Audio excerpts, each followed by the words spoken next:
Hello, Alan. Welcome to the show. Let's get rolling by giving us a brief background about yourself. Well, I'm a founder of a 30-year-old investment management family office boutique. And I started it when I quit Wall Street. When I quit Wall Street, that was a long time ago, clearly. And I was running, or maybe they were running me, pretty much all the product areas for what became Morgan Stanley. And my swan song there was with a couple of other people starting the Discover card. And by then it was no fun. So I quit. Now, here's the humor for anybody watching this. I woke up and I said, I'm not going to work for anybody for a while. And I woke up and said, holy smokes, I have a few pennies. Where am I going to keep them? Because I knew Wall Street never met a fee they didn't like. I was guilty of that as a young punk. And second, Wall Street's frequently casual about risk. So I said, oh my God, it's too hard to earn this money. So I created for myself basically an all-weather fund. And that was a long time ago. I'm happy to report it's ground out a pretty steady rate of return for a long period. So I started Shinnecock, and for most of its existence, we never took in outside capital until fairly recently. We have some young guys, and I owe it to them to expand it. While I was building Shinnecock or watching Shinnecock grow, I ended up doing a bunch of other things. Rather than boring anybody, I restructured a $20 billion insurance company, started a web company that, no accounting for taste, grew and got to be fairly sizable, sold it, went back to Shinnecock, blah, blah, blah, did a bunch of stuff.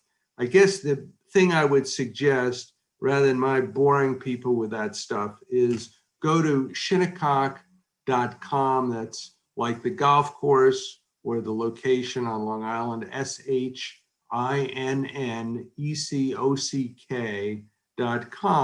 And the reason I'd say go there is you can learn more about us. That's probably boring, but there are a whole raft of articles, because we publish stuff for the do-it-yourselfers about doing due diligence on funds or investment strategies, having, in my case, played at scale, now playing at a smaller scale for sure, but having fun.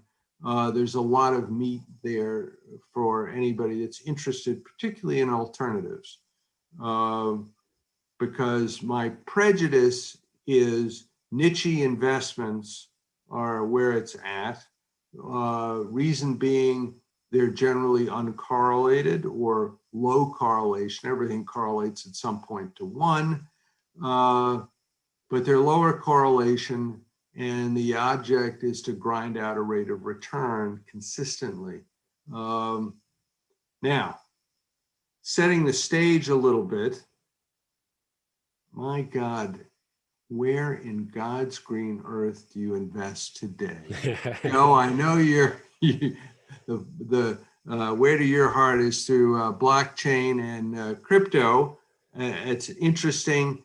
I'm probably a little more conservative, but where do you invest today? It's killer out there, because you look historically, a 60-40 portfolio, think 60% equities traditionally, or more aggressive stuff, 40% debt, or your anchor to windward to bridge those times when your 60% isn't doing so well. And historically, that's outperformed everything. But you look at the market today, oh my God, you say, all right, the 60%, look at equities. Frothy, we're talking really peppy. The Case-Shiller PE index is 33% higher than it's been in the last 20 years. That could give one pause. The Fed, the markets are awash in capital. The Fed has a $7 trillion balance sheet today. Wow, huge. Look out below. And you see other kind of goofy stuff. Tesla's up 800% in January. 25% of the market volume was retail. And you saw nitwit stuff like GameStop, AMC, and all of that stuff distorting. I mean, come on. You know, you saw trading in Hertz, filed for bankruptcy. People are buying it. Come on. Hello, there's no value. So you've got equities that are really challenged. I'll give you one, having had a web company that stuck in my mind. The IPOs have greater losses in the last 12 months than existed in 1999, the height of, the web boom. Oh, got to give one pause. All right, so you say, well, that's challenging. I think there's solutions. They're not easy. Now, let's look at the other side of the equation. The 40% that is your anchor to windward, traditionally intermediate grade bonds. I think you have to have your head examined to have intermediate grade or longer duration bonds. Why? There is asymmetric risk. In the 80s, interest rates were around 16%. They've fallen today, 10-year treasury, let's call it around 1. Can it go much lower? The Fed has said no negative rates. So the answer is no. So what's the probability? It goes up. Already this year, if you bought the 10-year treasury bond, you're in a loss position. Not too encouraging. So what the hell do you do with fixed income? I think it's a challenge. Perspective. Inflation is running higher today than the 10-year treasury bill. So value destroying. So what do you do in that bucket? I will share some ideas because there are alternatives. I think there are some pretty nifty ones. All right. Pulling the camera back a little bit. You look at this picture and you say, all right, what do I do? I think niche investments. Well, what's some of the really smart money doing today? The Yale Endowment has probably one of the best investment track records out there. Here's a shocker. 89% of their capital is in alternatives or real asset classes. Harvard, no slouch either. About 60% is in alternatives or real assets. Now, benchmarking. The average pension plan over the last 20 years generated about 6%. CalPERS is probably the largest. 10-year track record. They have by the way, this is almost hilarious. They have a bogey, Joe, of earning 7%. The last 10 years, they've earned 472. Now, I hear investors say to me, I'll never forget this. I was on an airplane flying to New York a few years ago, and I was talking to a guy sitting next to me. He said, Alan, I don't get out of bed unless it's a 25% return. I'm looking at him like, give me a break. It doesn't happen. And I said, I'll tell you what, I'll give you a 7-digit check today if you can prove that you generate a 25% return. He got very quiet. The conversation came to a stop. All right. What's the critical thing I believe in investing? All right, Joe, here's a fun question for you. You're a hotshot. What's the 8th wonder of the world? There's 7 known ones. What's the 8th wonder of the world? I don't even know. Compound returns. Generating losses destroys investment performance. So I would argue you want to grind out a consistent rate of return because your performance will be better than any of those pension plans who can buy any kind of investment advice because they're rich. And so I would argue you want to grind out a consistent rate of return like Yale, like Harvard, and people like that. Now, one of the things, given your misbegotten youth, when you were living in Puerto Rico, we'll talk about Puerto Rico at some point. But if I were to look today, and yes, I'm prejudiced about this, what I think is an outstanding, off the beaten path investment for that 40% bucket. All right, hold on to your knickers. It's investing, lending money against museum quality fine art. Here's the trade. Lend money against, I don't know, a Rothko painting, a Greco painting, a Damien Hirst maybe, something with pedigree for a 1-year term loan where the borrower pays the insurance costs and the borrower pays, now this is critical, this warms my black heart, where the borrower pays the storage costs. Why? Because as the lender to this borrower, we keep the collateral in a bonded art warehouse. Think about it. This is hard asset lending where you control the underlying asset. You don't pay, guess what? We're going to sell the art. Now you're going to do it at basically a sub 50% loan to value ratio. That's less than most real estate deals. Now, why does Alan fall in love with this hard asset class? You think about the collateral. Compare it to lending against all the securitized auto finance. I know you like mortgages. We'll come back to that.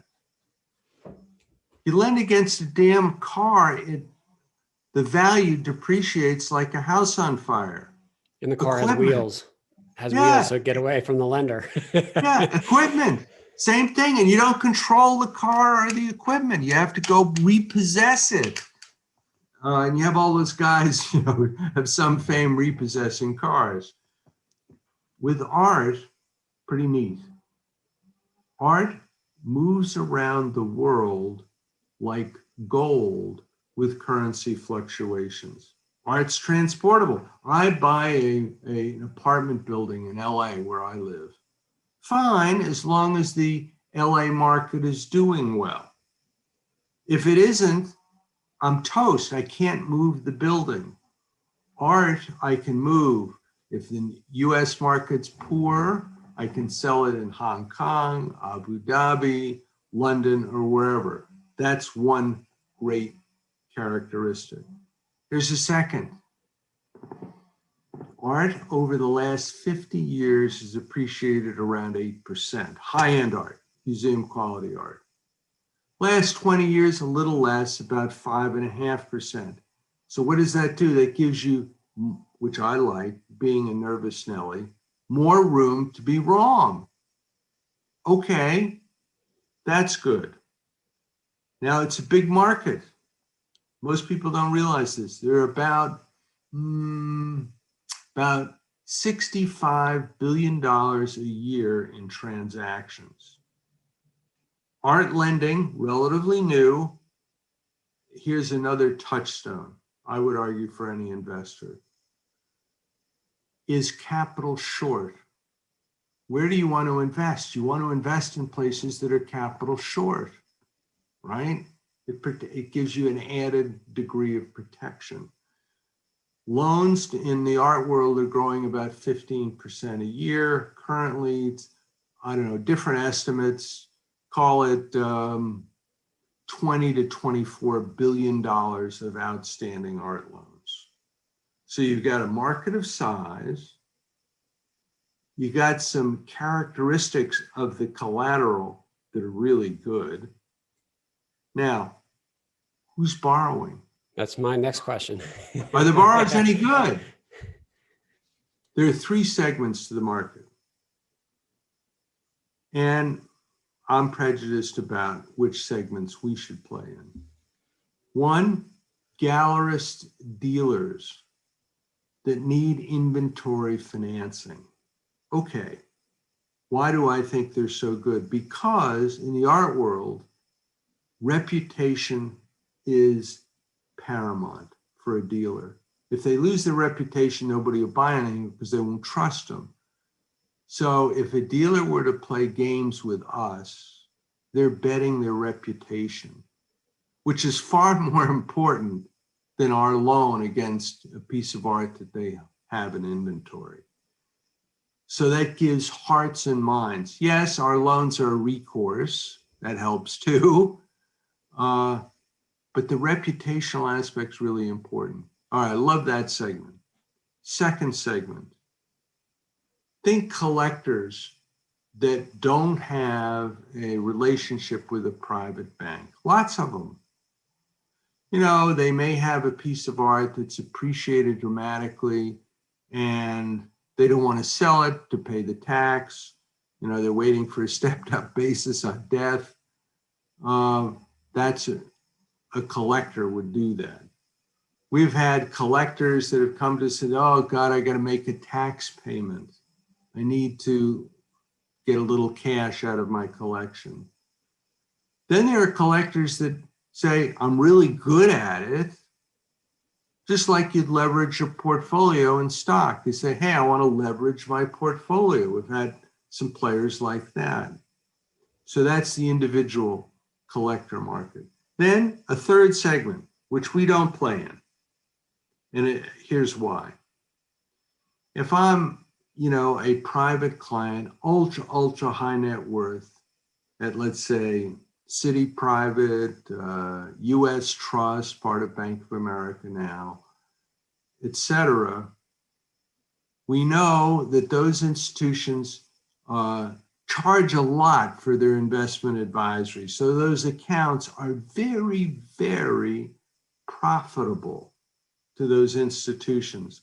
So when one of those people say, hey, Joe, I'd like to buy my 100-foot yacht, my Picasso, my Gulfstream jet, they're willing to give what I would call, in the parlance, an accommodation loan at rates that reflect that they're earning so much money from the account, they'll give a lower rate than a standalone independent lender would provide. So we're not going to compete there unless there's a special circumstance.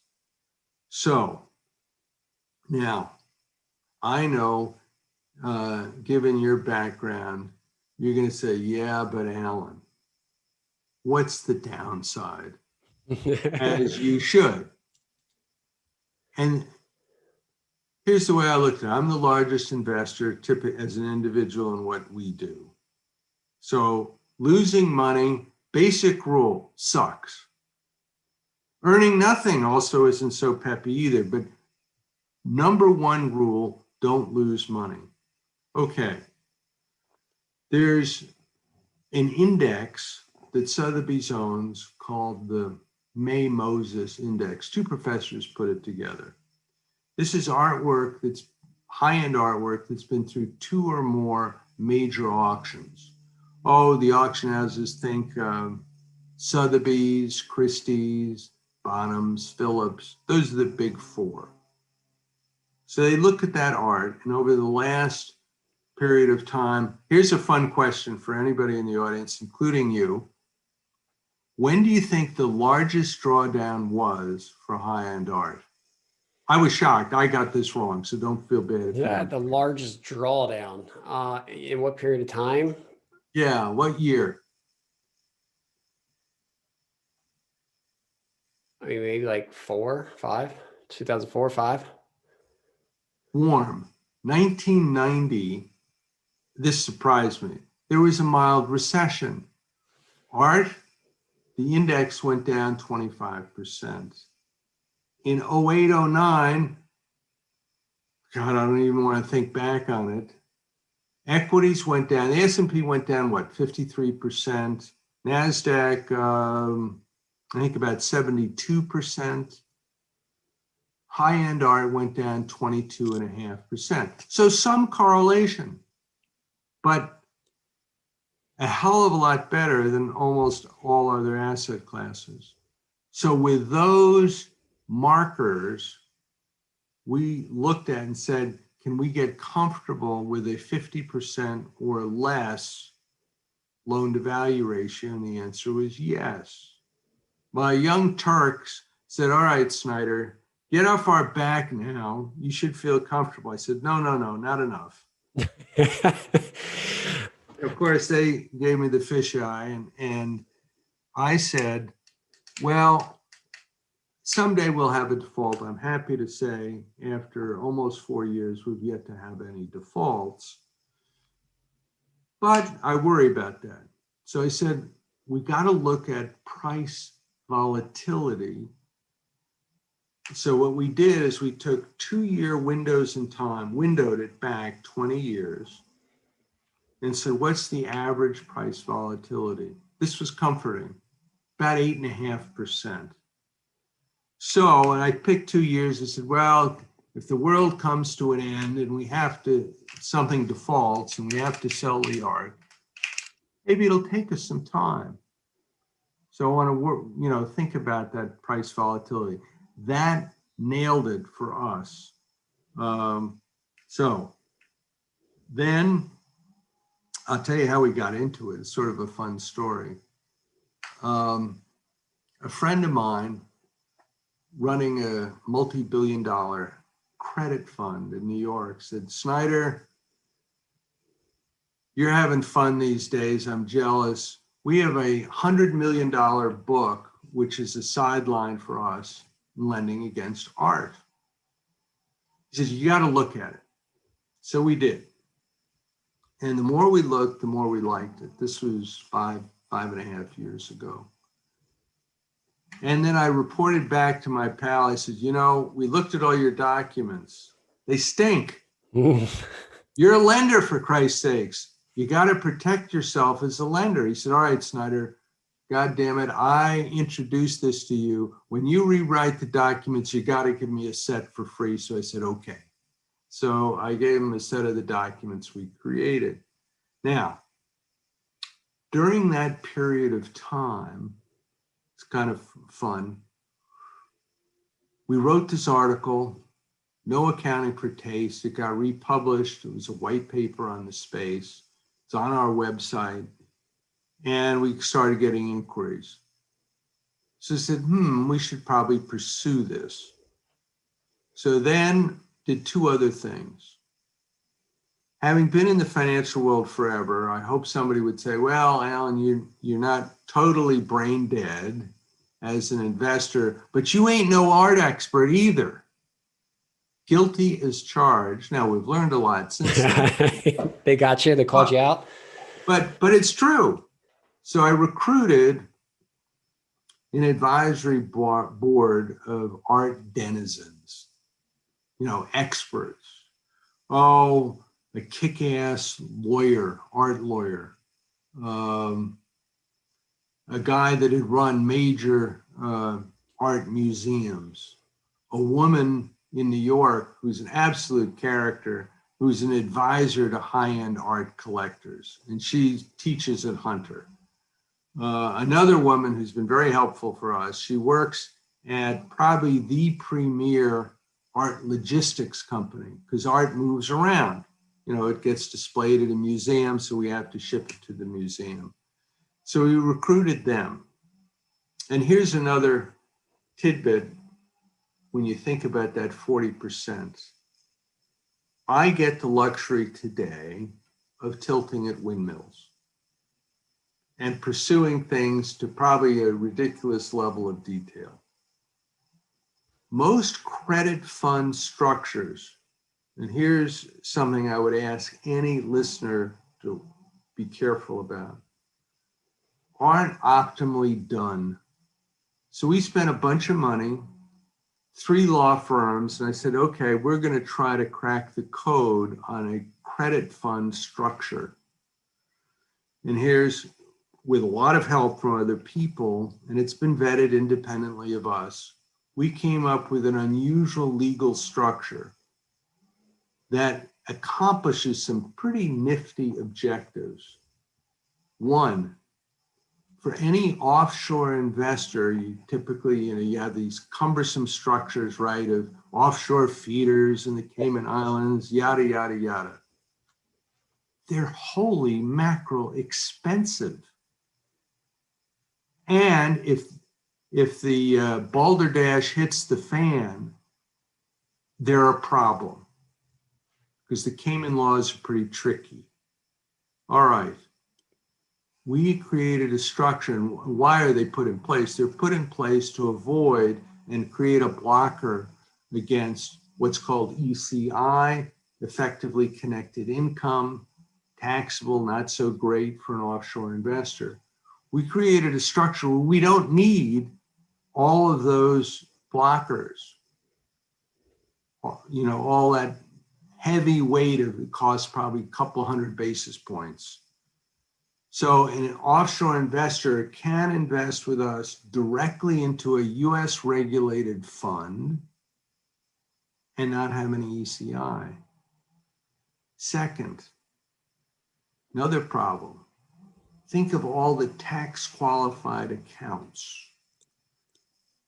The bugaboo there is UBTI tax.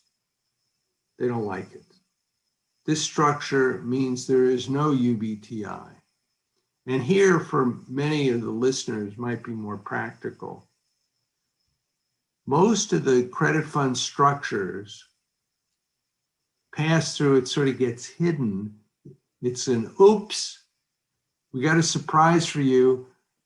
Those investment expenses associated with that fund flow through a K1, your tax thing. So they're not included in the results of the fund because it's hitting you directly and frequently is a surprise. The structure we put in place allows you to deduct those expenses pre-tax. That's worth, I don't know, depending on your calculation, 100 to 125 basis points, 1.25% interest. That's nice. So we put this vehicle together, and we had incubated the strategy for 22 months in another pool of capital we had. Then we rolled the positions into the fund, marked them to market, yes. And we launched a fund, and I don't have a lot of pressure, thank God, for high fees. So they're very low fees. And I hate cash drag because a lot of the big credit funds have cash drag because they've had a hard time deploying capital. So we've grown it slowly. Now, that fund, very conservative, maybe too conservative for some people, but here are the characteristics of it. It has here's a shocker. It has a very short duration. I love that. It has a duration of about 4 months. Now, this is unusual because the liquidity provisions match the portfolio. How many times do people say, oh, you can get your money back? I've invested in stuff like that. And then when you say, well, okay, I'd like it back. Well, maybe not, because our stuff is longer duration than the liquidity terms. It's an ugly place to end up. So we didn't want that. So it has very short duration. It has a loan to value ratio of about today, let's call it it's 37%, but let's call it roughly 40. That's comfortable. And it generates a net to the investor about 7% yield. I don't know too many places with that downside protection where you can get a 7% yield. Now, for a little more aggressive, there's two ways somebody can play in this field, with us anyway. The fund has a requirement or a limit that's self-imposed of saying no more than 15% to any single borrower or 15% to any single artist. I don't know about you, Joe, but I see funds that blow up, that fall in love with the position, right? Oh, don't worry, we marked it on cost, but now the market is 50% of the fund, and then it craters and you're toast. So we put that in place. Now, what's that meant for us is that we have some of these larger gallerist dealers that come to us and say, hey, Alan, I know your fund is full, but we have more great collateral and we want to borrow against it. Will you give us a loan? So what we do on those is create, which some people really like these days, what are called co-investment opportunities or sidecars. Yep. Where we will sell participations in the loan. Now, here's the trade-off. Let's put the pickle on the fork. The sidecars are, I think, very good. They're higher yielding, somewhere between 9 and 11%. The fund's at about 7. So the sidecars are 9 to 11. The fund, by the way, has no leverage. The sidecars don't either, but they're more direct. That's the positive, the higher yield. The collateral is, call it somewhere between 6 works of art and 20, but typically in a single genre. So they're not as diversified. In the fund, there's, 85 pieces across all different flavors of art. The sidecars are more concentrated by genre. And clearly they're more concentrated because it's a single borrower. Okay, the fund has, 14, 15 borrowers today. So there's the trade-off. And these things, I'm happy to say, we offer them periodically. And they've been oversubscribed, which is nice, makes it easier to get them done. So why such a, I guess, safe, we'll call it safe investment with such a low LTV and I guess a low variable, difference in price on an annual basis, not using leverage?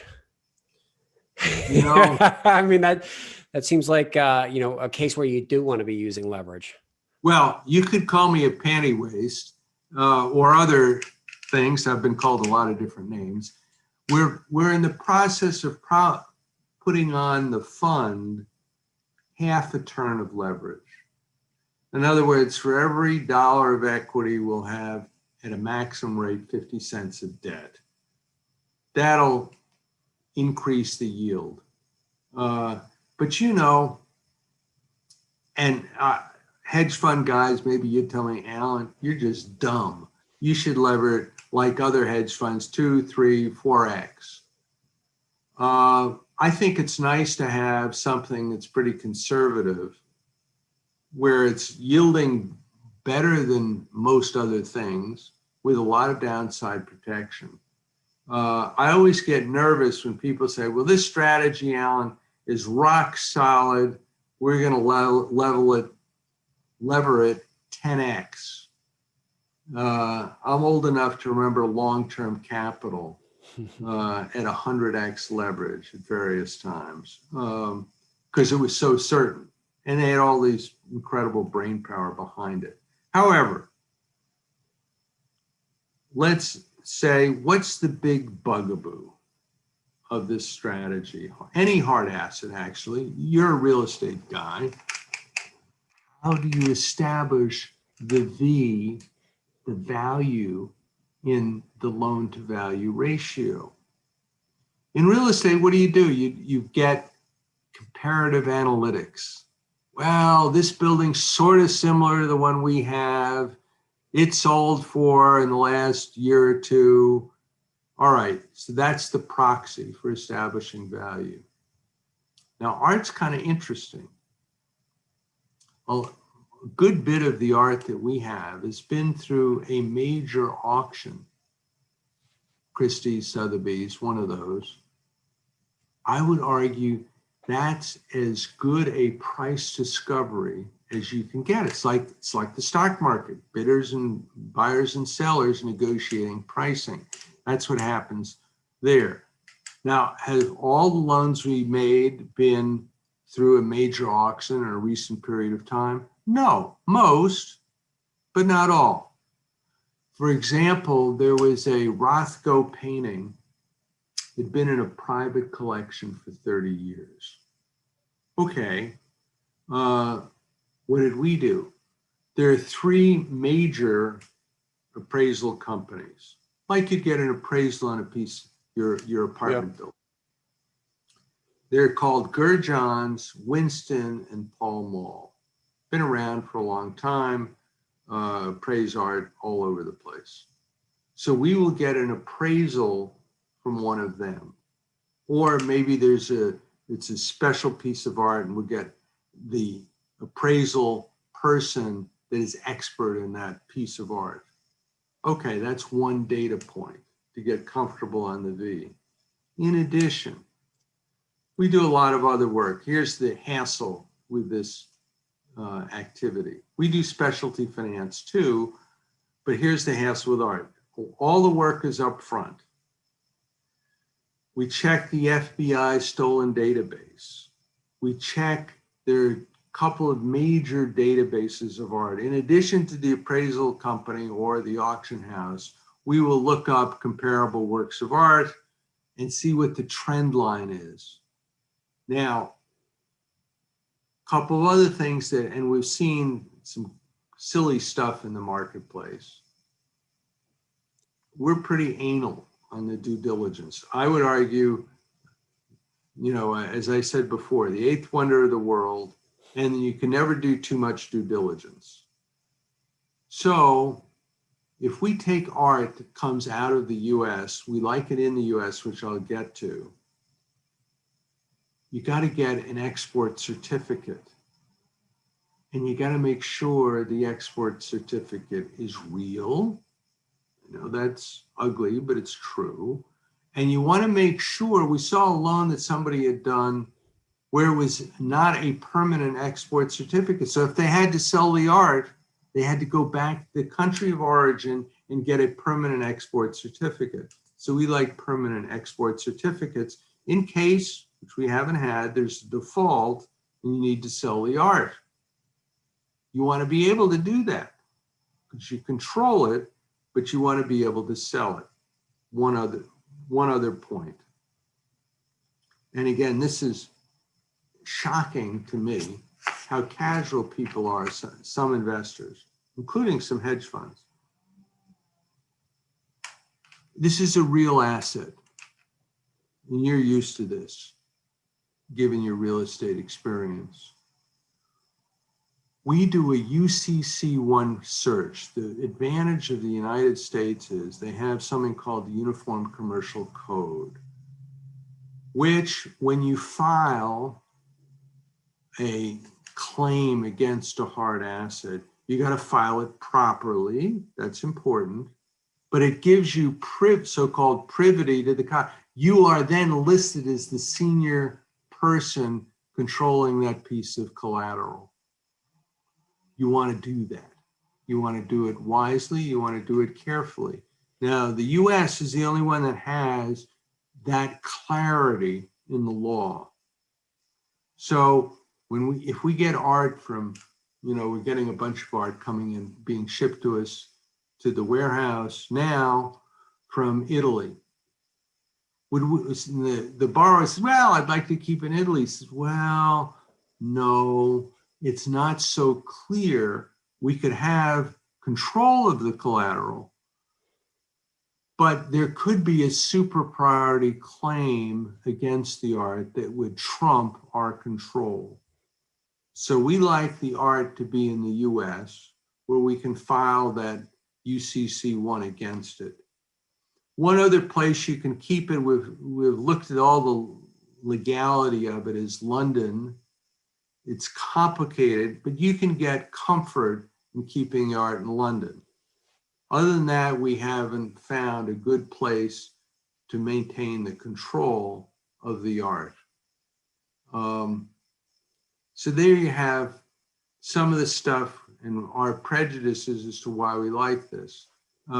It's growing, it's not, when I was back in the brokerage business, I used to say, and I had a lot of people reporting to me, they'd say, well, Alan, we like this deal. And I'd say, no, there's so many wealth advisors we have. If we can't put $1 billion into it, it doesn't really, that dog don't hunt.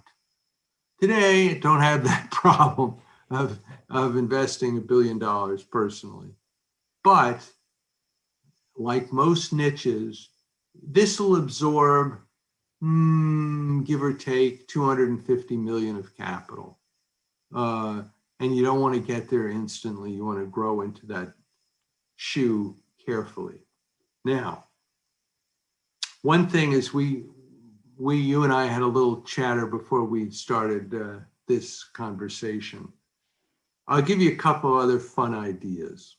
Should we talk about some other stuff? Yeah, I mean, let's go into what other alternative assets that are out there. I mean, I always have a lot of friends or guests that, they're out there looking to place capital or they exited their companies. And, I think we're seeing so much wealth being created in the markets today, especially for the younger people that are becoming millionaires or, 5, 10, 20 million. And now they have this capital they don't really know what to do with a lot of times. And so they're out there trying to get educated. And so wherever we can give them insight on how to do due diligence and find the right alternative assets to invest in is great. Hard work is most of it. And find somebody that you are confident in. I mean, do we have a license and all the great ideas? No, I talk to other investors like me and listen. Talk less, listen more. Now, I'll give you a couple of ideas, and we can talk about diligencing. You shared with me that you had the fun experience of living in Puerto Rico, right? Yep, 4.5 years. So you know the market. Now, here's an interesting opportunity. I think it's kind of fascinating. Let me lead into it a little bit. In March of this year, there was a big crunch because of COVID. And a lot of pricing just got pummeled. CLOs, collateral loan obligations, dropped like a stone. However, the assumptions that were being made at those price levels assumed a default rate that you'd have to look at it and say, are you kidding? The world would have come to an end if it had hit those default rates. So it was a great opportunity to scoop up double B, triple B CLOs and incredibly, the prices had really widened, gapped. And in the last year, they've gone back, not totally, so there's still a little juice left in that lemon, but have shrunk. Now, back to Puerto Rico. Same kind of opportunity, I think. Puerto Rico issued a series of closed-end Muni Bond funds. UBS, you may remember them. UBS issued, I don't know, about $1.5 billion. But you had to be a Puerto Rican resident to own them and to get all the benefits. Okay. Puerto Rico, sadly, has gotten just pounded in like a tense post. So those closed-end Muni Bond funds have traded down because there's nobody to buy them.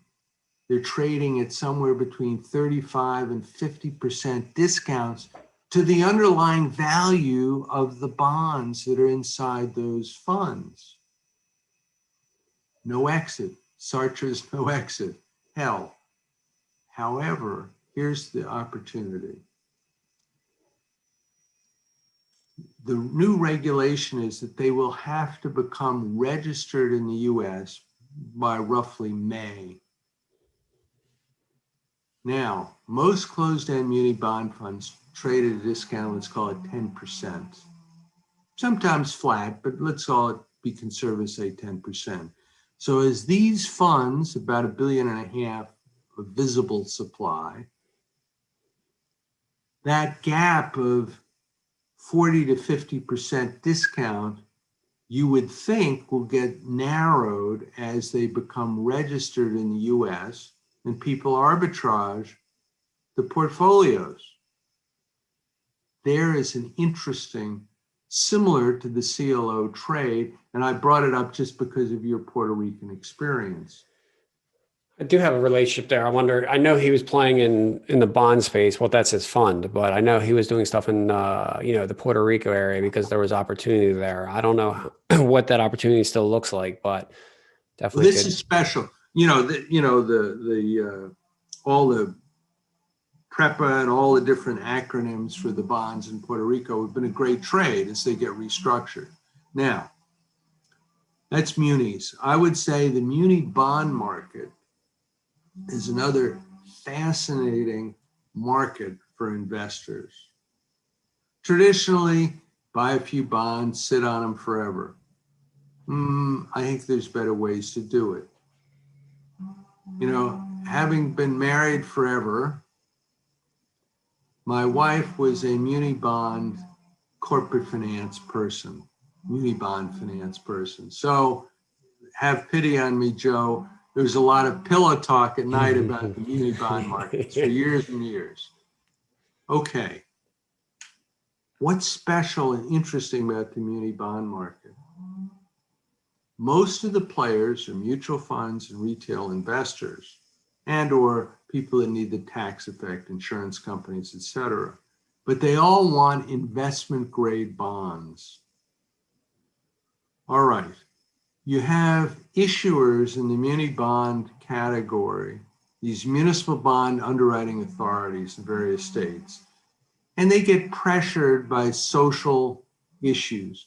So you may have a assisted care facility that's going to be built. So it gets underwritten and some of the ratings are too high. So the bonds get underwritten as an investment grade bond. Fine. Now they're going through building the darn facility and it's taking too long. It's not as full. And those bonds that started out as investment grade get re-rated. Now you have this great sucking sound as all of the investment grade investors, which are most of them, can't hold those bonds any longer. They have to sell them. So the prices tank, maybe down to 70, down to all the way to 30. Now, unlike some value investment plays in the stock market, which can last, a long time, given recent history for sure, the bond must be restructured. So there is an end game. Fascinating opportunity because you think about the gains, part of them from the yield, tax-free. Ooh, that's attractive. And if the bond gets restructured and goes from, let's say, 30 to maybe 75, capital gains. So a very effective, very attractive tax structure. Now, I would argue for a lot of the investors that are in high tax brackets, for a portion of their money in that 40% bucket, maybe even considering the more aggressive bucket, the 60%, this is a fascinating and very attractive space to invest in. Now, looping all the way around to your question, are you going to do this as an individual investor? I would say, if you have endless time, sure, and a smart brain and experience, but best left to an expert. Now, you want to do a lot of due diligence on that expert. On the website, I get the fun of writing some of this stuff. There are probably 9 or 10 articles that we've written about doing due diligence on a strategy and or a manager. One of them, I think there's 300 plus questions to torture a manager with. Okay, are you going to ask everyone? No, but you're going to ask a lot of them, and they're not all obvious. Second, you say, okay, what information should I get from a manager to make a reasoned judgment? It's an article about that. Hard to do with COVID, but that'll open up, I hope, as vaccines happen. If you make a physical inspection of a manager, what do you do while you're visiting and talking to them? How do you do an on-site examination? I mean, I talk to people in the business, in my case being old and crotchety, ask my wife, people say, well, we walked in, we had a cup of coffee. Stupid. Come on. If you're going to invest the time and energy, put the time effectively to use. I'll give you one obvious thing. What do you want to do? You want to meet with the people separately. You'd be amazed at how open people will be when somebody's not looking over their shoulder. That would be sort of a trite, maybe obvious suggestion. Then other articles about, you say, all right, even if you do all this work and you've been an investor for a while, what should it be to fire a manager? When should you fire one? And what should go into that consideration? It's, again, I would argue it's one of the hardest things to do because we get invested, we become vested in a manager, right? Yep. You say, oh, I know him, he's a good guy, blah, blah, blah. How do I graciously disengage? That's not so clear either. So there's articles about that. So what are your key, like just top maybe 3 key points that you look for in the best managers out there? Because at the end of the day, that's what you're looking for. And, there's a lot of noise. Here's one that's kind of corny. Do I think they have to have been in business forever? No. Frequently, newer managers are quite attractive to invest in. Why? Because they know the early years are critical to their longevity. If they lose money in the earlier years, they're dead. Dead as a mackerel. Done. Carry them out. So they will be especially careful about losses, generally. So that's one thing to be careful about with a manager. One thing to look for. Then the other one that, again, I think is important. It's a duty of care for their investors. When you hear a money manager talk flippantly about their investors, run. Run. And so a lot of them do. Run. I wouldn't invest. Third, we do a deep dive, and we invest outside of what we do directly at Shinnecock. We look on the web.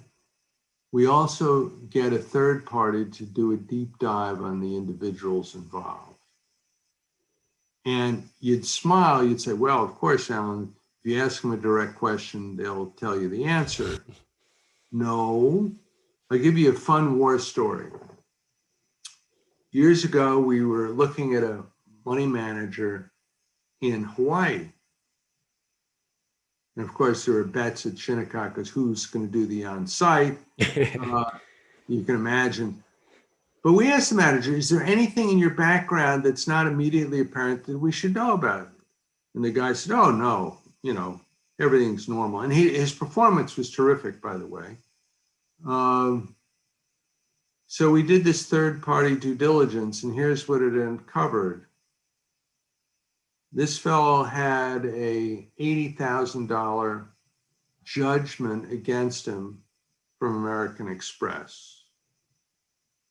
Had a tax lien, I've forgotten the amount, I think it was around $50,000, tax lien, perfected tax lien. He'd been in a fist fight with his neighbor over some flap. Okay, so then we said to him, geez, you know, you didn't mention any of this. Oh, well, you know, you can't be a worrywart, you guys. All of us have a little hair on ourselves. So we passed as a result. But that's been very helpful and has saved our bacon over the years to do those third-party research on managers, you know, do litigation searches. For example, in the art space, we're lending against the hard asset. You'd say, well, great, that's all you care about. Well, not exactly. We also pull, this is from my Discover Card days, we pull 6 to 8 Experian reports on the borrower. And we do a LexisNexis search. Why? We're lending against the asset. We're not doing a cash flow loan like a bank. But life is short. I'll give you a specific. There was a well-heeled, famous player that wanted to undertake a loan with us. Name brand guy, you'd know his name. He sues everybody. Endless litigation. And so I said to him, geez, you know, we'd love to do this loan. It's a great piece, several great pieces of art. I said, but you sue everybody that you do business with. And here's the answer. He said, but Alan, I would never sue you.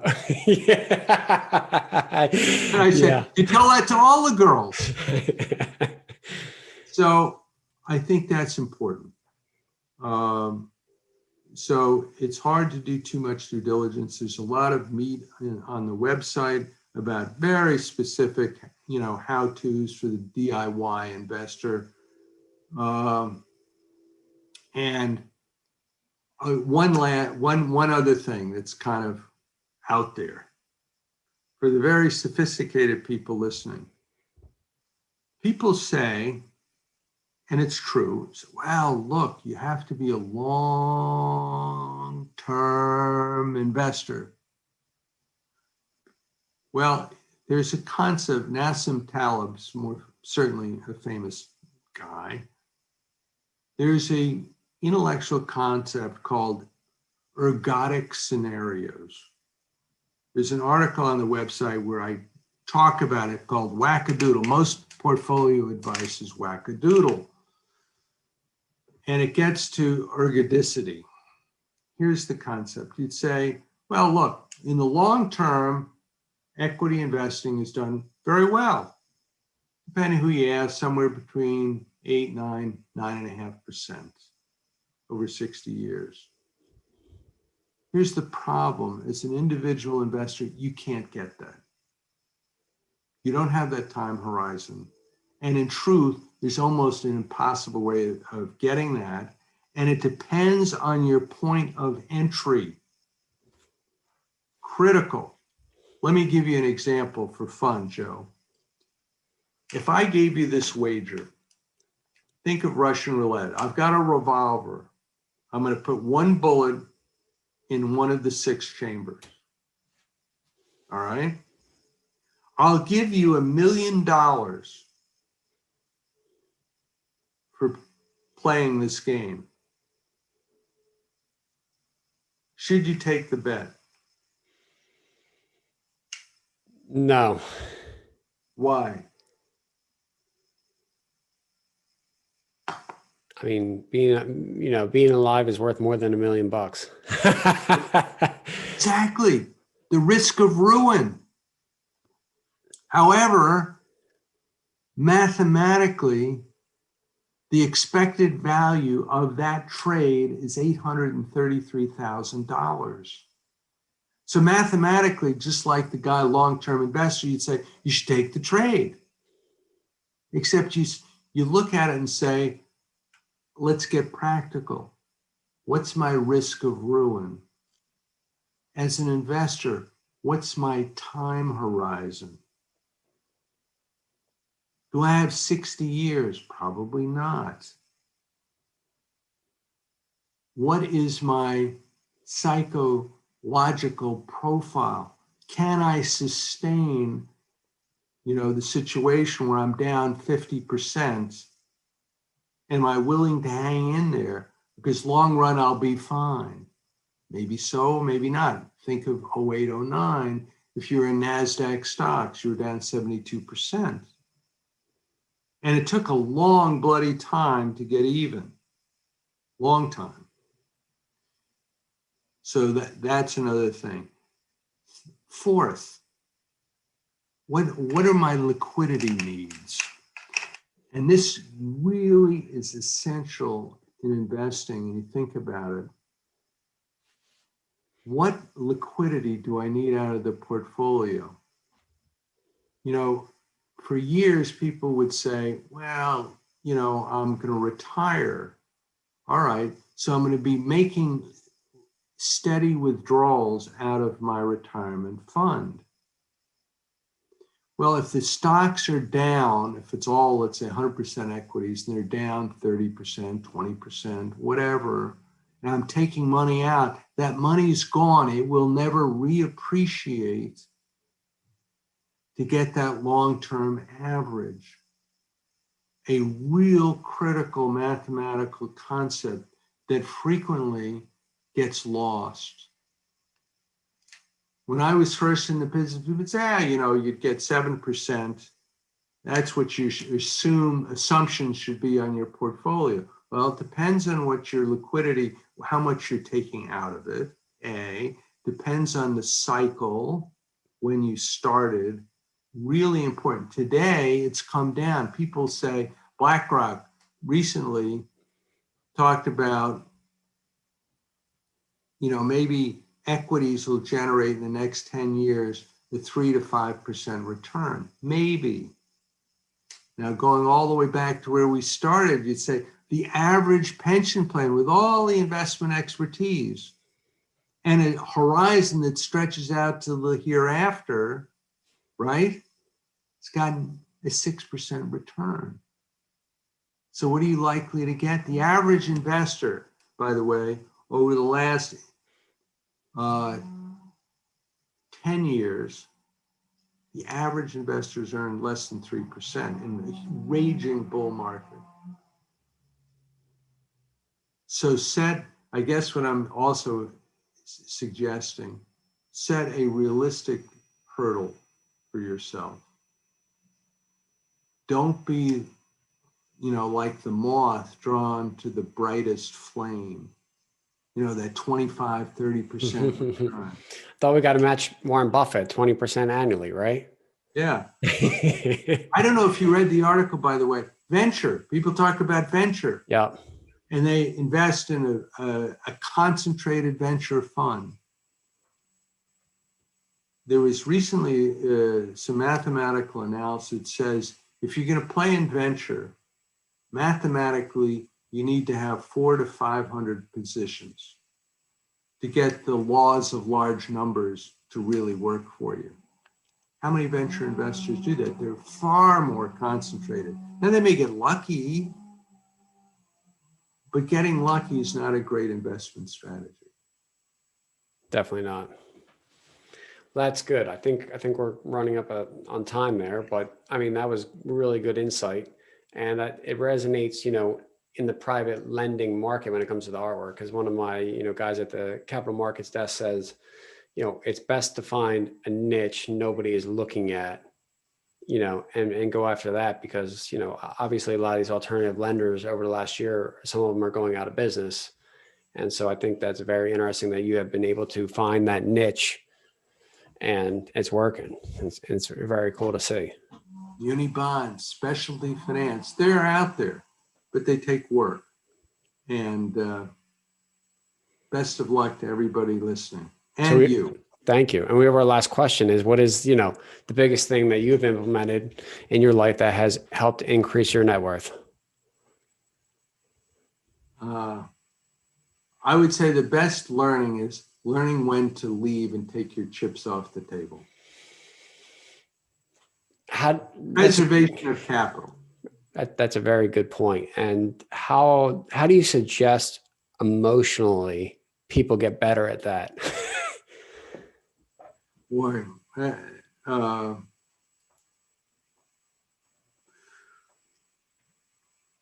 try to think about those 4 characteristics that I mentioned: liquidity, risk tolerance. What really are you willing to accept? Time horizon, very important. Look hard at those, write it down, and then stick to your guns. Have a business playbook, know when you're supposed to exit and adhere to it. Yeah. Well, I appreciate that. And I appreciate coming on today. What is the best way for any guests to get a hold of you or learn more about you? Go to shinnecock.com, SHINNECOCK, like the golf course, like the place in Long Island. That's the best place. You can learn more about the art, see the articles, see us. That's a good way to get a hold of us. And I'm easy to find. Well, and thank you for coming on the show today. Nice to meet you. Hey, everyone. Thanks for watching my latest interview. If you like what you saw, please click the subscribe button below to become a member of the Joe Robert community. Be sure to hit the bell to turn on all notifications so you always know when I post a new video. Tell me what you thought about the content in the comments below. I always read them and would love to answer any of your questions.